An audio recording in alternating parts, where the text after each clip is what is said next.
Lo virus che corona di Mariella Di Vita. Voleva dire che nel 2020 lo virus corona ha invadere l'Italia con così tanta aggressività, scatenando frevi, tussi, infezioni, polmoniti e nei casi più gravi magari mortalità.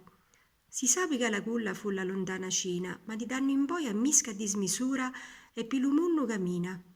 A principio si aveva pigliato sotto gamba, ma per precauzioni si aveva pensato di chiudere per 2 giorni gli scoli come istituzioni.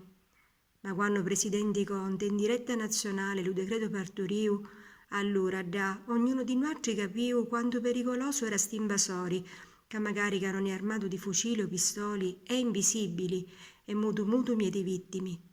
Non ne potemmo più abbracciare né basari, e scitti di mano subvietati e distanza che cristiane ma osservari. Girammo avviluppati di guanti e mascherina e facemmo fatica a conoscerni magari a prima mattina. Criridimi, non m'ha venuto cori manco di scrivere 2 parole per non dare imbuttanza a sti invasori. Li cosa ne aiuta a peggiorare e tutta l'Italia quarantena a scontare.